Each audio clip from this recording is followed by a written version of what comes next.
Hi there, this message is for those of you who just want the facts and you're tired of the race baiting, you tired of the both sides and all the polarization. I want to read something to you that came from the Washington Post. And if you bear with me, I think your heart will bear witness. To advance your side of the story, you need a piece of content that the algorithm likes. You need something that really grabs people's attention by the throat and doesn't let it go, said Laura Edelstein, an assistant professor at the Northeastern University Corby College of Computer Science. If you are on the side of pro ICE, you need to find visual images of these protests that look really scary, look really dangerous, because that's what you're going to be drawn to as the human attention, she added. But if you don't think that ICE should be taking away moms away from their families and kids, you are going to have a video that starts with a child crying. How viral images are shaping the views of LA immigration shutdown. Now, I just wanted to read that because that makes a lot of sense. You know that every time something comes in the media, whether it's COVID, it don't matter what it is. It could be anything. It could be planes crashing, anything.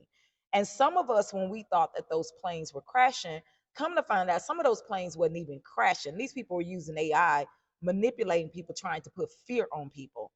And I saw one of those, by the way. One of those planes, I saw one video, they had the plane looking like it was being hit head on.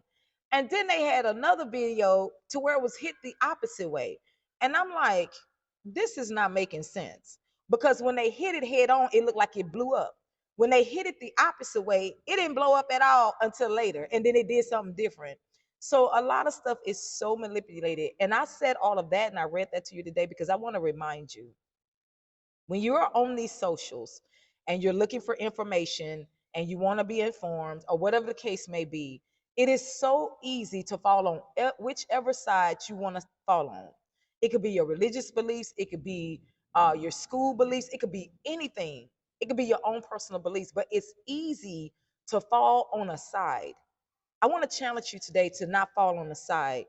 I want to challenge you to understand the truth.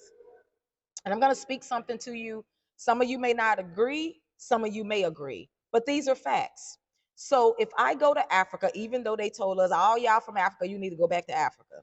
If I get up and I go to Africa and I say, hey, I belong here, I came from here, I was sold into slavery, and I need to come back.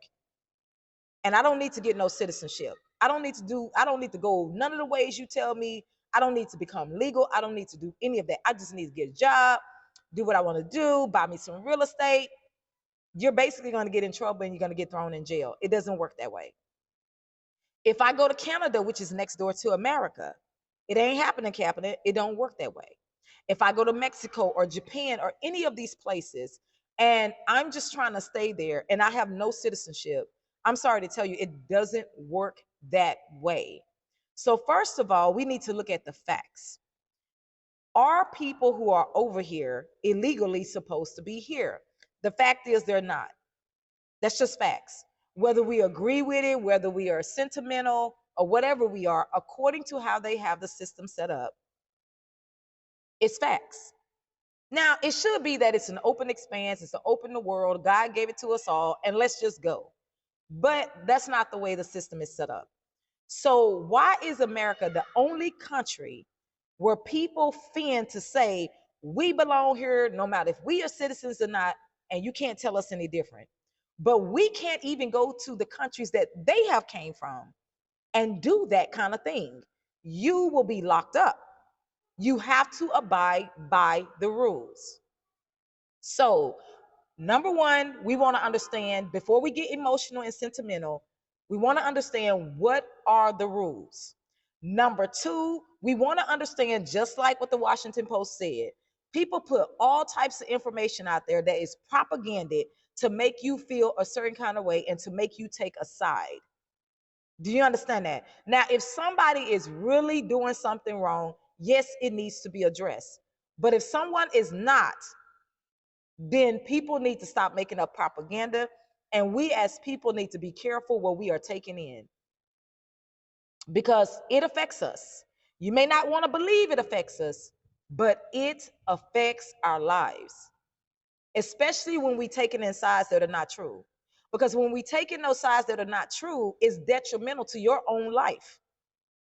It's detrimental to your economy. It's detrimental to your jobs. It's detrimental to everything because you're choosing to take on something that may not be true. It's better to know the facts and to deal with them than to get emotional and look at all the propaganda and then taking sides. So I just want to leave that with you today, guys. Those are the facts that Washington Post had to say, which is true. It's true. You know how we are. We do that in our personal lives, child. Us humans, you know how we do. But I want to leave you with a breakdown. So just in case you haven't been updated, the ICE raids targeted undocumented immigrants suspected of being in the U.S. illegally. Now, when they say, oh, they was targeting people who was legal, no, the protesters, some of the protesters were legal. Some of the protesters were legal, but the people they were targeting were not legal. You understand what I'm saying? The raids triggered a widespread protest from immigrant communities and allies. The federal government under Trump deployed National Guard's troops and Marines to support ICE operations and to protect federal property and personnel amid protests. You can argue whether that's true. You can argue whether that's selfish. That's up to you. That's not my argument. I'm just giving you guys the facts, right? So the people, Trump is deploying troops against our immigrant protesters and activists who are opposing ICE raids and immigration policy. So originally they came out to do what they needed to do for this deployment. And then the people got involved who are legal and some of them started acting a fool. And you know that would cause friction, right? Not all of them, but some of them were. Now, what you must understand is this. Understand this clearly. People can fight until their head fall off, but the law is the law. And the American citizens need to be cared for before any immigrant is cared for. People say, oh my God, that is so harsh. How can you say that? Listen, I'm going to give you an example, and I've already made a video about it. These people who are protesting in California, they have Latinas and Hispanics and all kind of people there that are from there that they don't give a hootie hoot about. They go through homelessness. Their children are locked up in the system. I told you about this before. If you go to a place that's called Lancaster, California, it's predominantly Latinas there, and it's some successful Latinas there. They live in homes. I have a cousin that live out there. Now, some of them set Section 8, all that kind of stuff. But predominantly, these are your working people that's kind of okay. You got to pass out through the mountains, get out of LA to get out there, right? Out there on the highway. Now, I remember going to court with my cousin. And as I was standing up there with my cousin, because her child was in the system, they had they spats or whatever, and the child was in the system. So I remember going to court. She said, will you come to court with me and all that? So we sitting there all day, right? And I'm just seeing, we like the only black people there. I'm just seeing Latina kids coming in and out, in and out. I say Latina because I don't really know what to say. I don't know if they're Hispanics, Mexicans, but it's just a bunch of them, put it like that. They coming in and out, in and out, in and out. And then I take notice of the caseworkers. The caseworkers are black and their race, Latina, Mexican, or whatever. And then I take notice of the judge. And then I take notice of the bailiffs and all of this. No white supremacists there, whatever. And all I see is this race that cries race that are doing this to these kids. Now, mind you, I'm the type of person, everybody knows me, I don't sugarcoat nothing. You got the bad seed, and you got the good seed. Some of them kids, they wasn't playing when they made that movie. And the children of the Coen, they wasn't playing. Some of these kids are try to destroy you. They'll kill their parents. They'll harm all kind of people. But what I observed the hours that we were there, these kids were manable. They wasn't bad. They wasn't cursing. They wasn't even fooling me. You know how some kids, they got that spirit where they try to fool you, manipulate you. That wasn't these kids. That wasn't them. And I said to myself, how can this be? How can this be?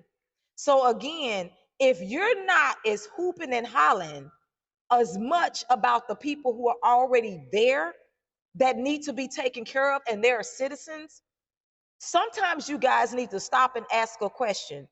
What is the hooping and hollering really all about? Is it a distraction to take away from the American people of what's really going on behind closed doors as policies are taking place, as land is being exchanged, as all kind of things are happening, as spiritual theft is happening and things being taken from people on spiritual levels, and everybody is bent up on distractions? What is the purpose of hooping and hollering about kids being separated from their families, and you got a whole CPS system where kids are separated from their families and nobody is standing up fighting for them like that? Sometimes we got to stop and we got to ask ourselves, are we real? Are we real or are we lying? And what are we covering up if we're lying? And if we just don't know and we just going by what people say, then it's up to us to say, hey, I'm not going to jump in the middle of the fight until I find out what the fight is about. That's just like what the Bible says. The Bible says, do not get intervene with someone's argument when you really don't know what the argument is about. You're just walking on the scene. You don't know who started what. You don't know what's going on, and you just jump in the fight. Because you seen the dude punch somebody and knock him out, but you didn't see what the dude done before. You understand what I'm saying? And you just jumping in the middle of something, not even knowing what it's all about. So it's up to people to really understand, if people are willing to hoop and holler about kids and families being separated, then why is nobody doing that with thousands upon thousands of these children in group homes, in foster care, and all these stuff who are separated from their families? Oh, well, their families, this and that. That's not always true. I'm a living witness. Some of those families, their children were stolen. We all know that. There were people, baby, they will call CPS on you if they get mad at you and have your kids taken away. And families suffer and they cry. There are family members who steal other people's kids. Yes, all the time. So they can get money off the kids and keep the kids. All of these things been going on in America for years. This is nothing new. And all I'm saying is that before we get into these wars that keep ensnaring our souls, these wars that keep destructing us as a people, let's find out what the war is about. I have found myself, I have taken up for people. I remember before I went through a homeless situation, I would be taking up for homeless people, man. I'd be out there. How can the world be like that? How can you do the homeless people like that? These people are suffering. These people are going through. I didn't know what some of that war was about. Come to find out, some of them suckers was trying to destroy me, and bring themselves up and make sure I stayed down. So a lot of people, we get into things because we get emotional. We get into things because we want things to be right. And then sometimes there are people out there, they're just getting into things because they're causing chaos and they're not being honest. They're trying to distract the people. But what you have to ask this question is, distract the people on what? What are people stealing spiritually? What are people transferring spiritually? What is going on that they want you so distracted? Y'all guys be blessed. This is Zabi K.